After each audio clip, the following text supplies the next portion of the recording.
ఈ 11వ ఆవిర్భావ దినోత్సవం సందర్భంగా జనసేన పార్టీ విజయవాడ నగర అధ్యక్షుడిగా జనసేన పార్టీ విజయవాడ నాయకులకి, వీర మహిళలకి, జన సైనికులకి, పెద్దలు, అదేవిధంగా మా పార్టీ అధ్యక్షులు పవన్ కళ్యాణ్ గారికి మరి 11వ ఆవిర్భావ దినోత్సవ శుభాకాంక్షలు తెలియజేస్తాం.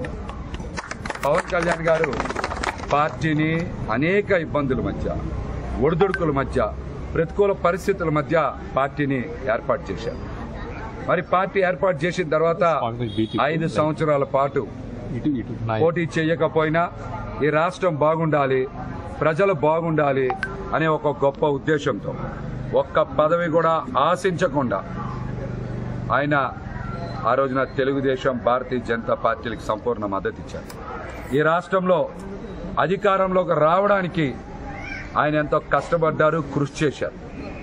2019కి ముందు నుంచి మీరు చూస్తే, ఒక ఏడాదిన్నర ముందు నుంచి చూస్తే ఈ రోజు వరకు కూడా జనసేన పార్టీ క్షేత్రస్థాయిలో నిలబడడానికి, పునాదులు వేసుకోవడానికి పవన్ కళ్యాణ్ గారు ఎంతో కష్టపడ్డారు.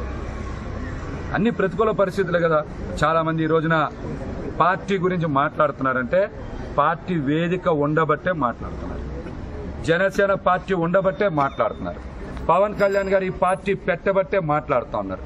లేకపోతే మీరందరూ ఎక్కడ ఉండేవాళ్ళు కూడా ఒకసారి ఆలోచన చేయాలి. మరి పార్టీ 2019లో పోటీ చేసింది, ప్రతికూల ఫలితాలు వచ్చినాయి. ఆయన ఎక్కడ పవన్ కళ్యాణ్ గారు కుంగల తగ్గల, మరింత ధైర్యంగా పనిచేశారు. అందరికీ అందుబాటులో ఉన్నారు, ప్రజలకు అందుబాటులో ఉన్నారు. ఈ రాష్ట్రం అభివృద్ధి చెందాలని ఆకాంక్షించారు. పార్టీని క్షేత్రస్థాయిలో నిర్మాణం చేసే దిశగా మీరు చూస్తే స్థానిక సంస్థల ఎన్నికల్లో 1,00,000 మందికి పైగా కొత్త వాళ్ళని పోటీలో నిలబెట్టారు. అప్పుడే కదా పార్టీకి ఒక క్షేత్రస్థాయిలో బలమైన కమిటీలు వచ్చినాయి. అప్పుడే కదా ఒక కొత్త తరం రాజకీయ రంగ ప్రవేశం చేసింది. అప్పుడే కదా ఈ రాష్ట్రంలో రాజకీయ వారసత్వం లేనోళ్లు, ఆర్థిక మూలాలు బలంగా లేనటువంటి వాళ్ళు కూడా పోటీ చేశారు.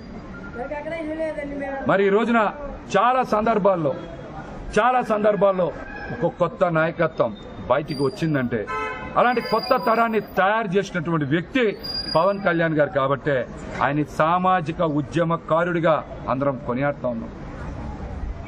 మీరు చూశారు, ఇసుక పాలసీ మీద మాట్లాడారు, రాజధాని అమరావతి గురించి ఉన్నారు, రైతుల పక్షాన్ని నిలబడ్డారు, కౌలు రైతులకు ఆర్థిక సాయం చేశారు. అదేవిధంగా మీరు చూస్తే సెంటు భూమి పథకంలో జరిగే అవకతవకల మీద మాట్లాడారు, జాబ్ క్యాలెండర్ మీద మాట్లాడారు, 30,000 మంది మహిళలు మిస్సింగ్ అయినటువంటి అంశాన్ని బయటికి తీసుకొచ్చారు. రాష్ట్రంలో జరిగే అవకతవకల మీద మాట్లాడారు, జాబ్ క్యాలెండర్ మీద మాట్లాడారు, 30,000 మంది మహిళలు మిస్సింగ్ అయినటువంటి అంశాన్ని బయటికి తీసుకొచ్చారు. రాష్ట్రంలో జరిగే ప్రతి అవినీతిని, అక్రమాన్ని బయటికి తీసుకొచ్చినటువంటి వ్యక్తి పవన్ కళ్యాణ్ గారు.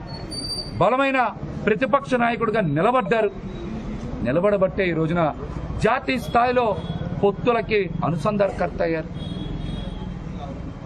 ఇంత పెద్ద కార్యక్రమం చేస్తున్నారంటే పవన్ కళ్యాణ్ గారిని యొక్క శక్తిని కానీ, ఆలోచనని కానీ తక్కువగా అంచనా వేయొద్దని కూడా ముఖ్యంగా జనసేన పార్టీ నాయకులకి, శ్రేణులకి తెలియజేస్తుంది.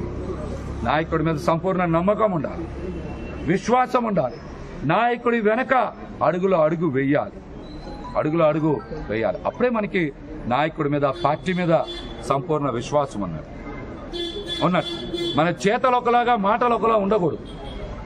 మనం ఎప్పుడు కూడా పార్టీ బాగుండాలి, పవన్ కళ్యాణ్ గారు ఉన్నతంగా ఎదగాలన్నప్పుడు మన పనిలో కూడా ఉత్సాహంతో పనిచేస్తాం, బలంగా పనిచేస్తాం. అధికార పక్షం చేసేటువంటి అవినీతిని మనం బయటకు పెడతాం.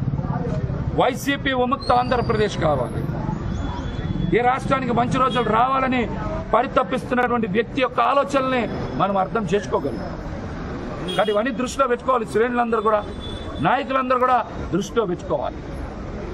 అవేం లేకుండా ఏదో పవన్ కళ్యాణ్ గారి గురించి మాట్లాడితే అది అంత మంచి పద్ధతి కాదు.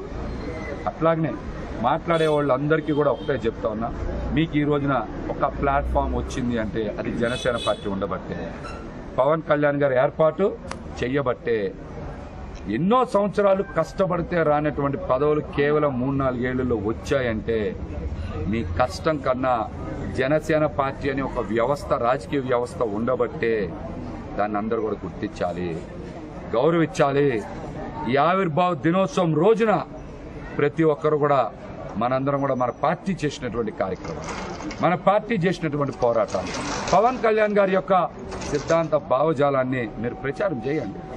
సోషల్ మీడియా వేదికగా చేయండి, మీడియా పరంగా చేయండి. ప్రజల్లో కూడా ప్రచారం చేసే దిశగా ముందుకి వెళ్ళాలి.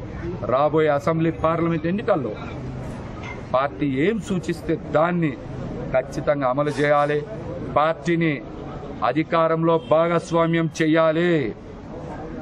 జనసేన పార్టీని అధికారంలో భాగస్వామ్యం చేసే దిశగా మనందరం కూడా బలంగా పనిచేయాలని కూడా ఈ సందర్భంగా తెలియజేస్తుంది. మరొక్కసారి విజయవాడ జనసేన పార్టీ నాయకులకి, అదేవిధంగా మా పార్టీ అధ్యక్షులు పవన్ కళ్యాణ్ గారికి కూడా ముఖ్యంగా 11వ ఆవిర్భావ దినోత్సవ శుభాకాంక్షలు తెలియజేస్తాం.